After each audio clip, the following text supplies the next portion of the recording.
Well, it looks like the modern audience did not show up. Wow, who would have thought? This phantom modern audiences that game developers keep talking about does not exist. You are pandering to the void. You want this idea of modern audiences to exist, but they never show up. And this happens with every single DEI game, sweet baby game, terrible writing game, pandering game, whatever you want to call it. And we have to talk about Unknown 9 Awakening. I've talked about this game plenty of time. It's the same MO with this game, with this whole industry. Terrible writing, worked with Sweet Baby Inc., ugly protagonists and ugly art style, despite the fact that the actress behind the character is very attractive. They disrespected this woman's beauty because they hate beautiful women. The same MO. You see this so many times in this industry. These people all do the same thing over and over and over again. And now, who would have thought they're getting layoffs? Wow. Because gamers don't want to buy a terrible looking game. Gamers do not want to support Sweet Baby Inc. that's going into many different companies across the industry, race swapping characters, inserting their ideology, terrible writing, a bunch of DEI hires, and ruining many different games and lost so much money. The only games that are really surviving from this company are like big games like Spider-Man 2 and God of War Ragnarok. But if you're a smaller company, you're done. It's over for you. And now we have an article here from Fandom Post to read. But before we get into it, like, comment, and subscribe. Majority of you are not subscribed. If you're watching, why aren't you subscribed? And YouTube hates smaller creators. But let's read the headline. Reflector Entertainment begins mass layoffs after Unknown 9 Awakening utterly fails. Of course.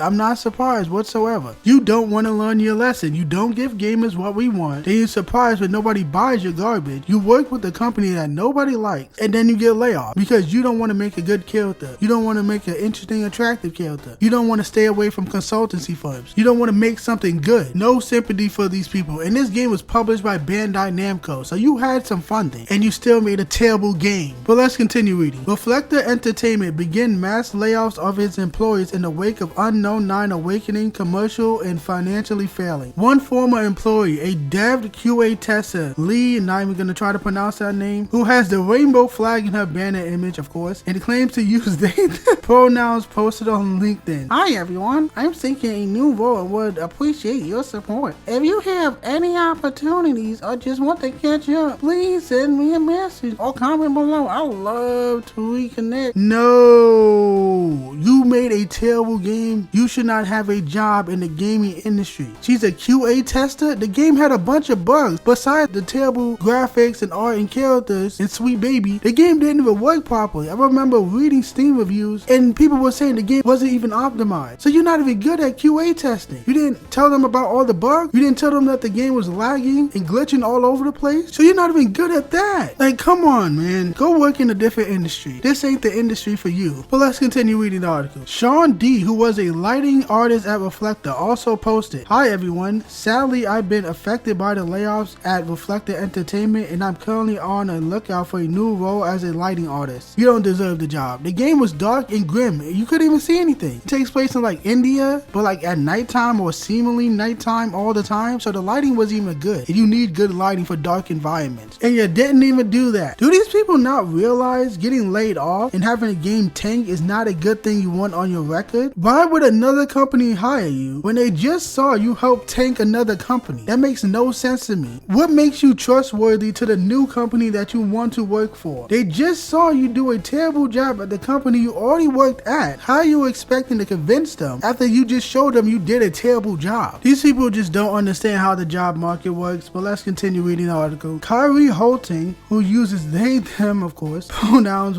wrote on LinkedIn, "Hi everyone, I am looking for a new role in the games industry, either continuing my career in dev QA or taking advantage of my training in Unreal Engine to begin in a development role. Thank you in advance for any connections, advice, or opportunities you can offer." Again, you did not do a good job at QA testing. The game was bugged. The game was glitchy. The game was unoptimized. It did not work properly. If you look at the Steam reviews, people were saying that. You are not good at quality and assurance testing. There was no quality with this game. The game was awful. Again, not even talking about the story or characters or art style. The game did not work. What makes you think that having a game that did not work properly on your resume is a good sign for future employers? It doesn't make any sense to me, but let's continue reading. The company's brand second manager, not even gonna try to pronounce that, also wrote on LinkedIn, "Hi everyone, I was affected by the layoffs at Reflector Entertainment, and I am seeking a new role in marketing or social media community management. Effective immediately.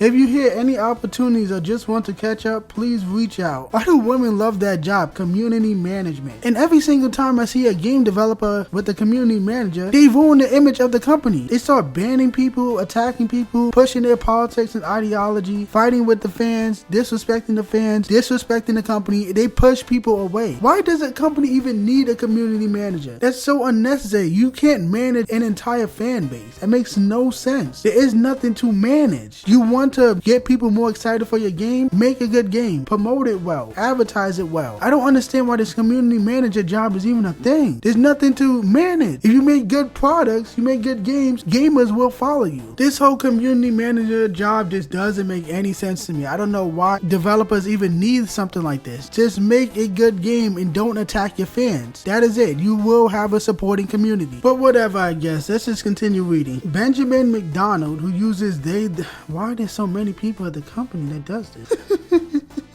Oh my god, whatever, continue. And was an intermediate UI programmer posted on LinkedIn. "Hi everyone, I am looking for a new role effective immediately and will appreciate your support. Thank you in advance for any connections, advice, or opportunities you can offer."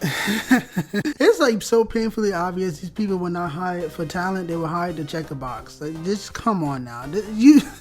Like, what do you even expect at this point? Like, do you even want to succeed? Do you even want to make money? Do you even want to make a good game? Do you want to make a big new IP? Do you even care? Like, come on. I can't stop laughing. Anyway, you guys get the idea. The article just goes on and talks about the game, and I don't want to keep going on and on. It's basically the same types of people talking about how they need a job and they can't believe that they got laid off.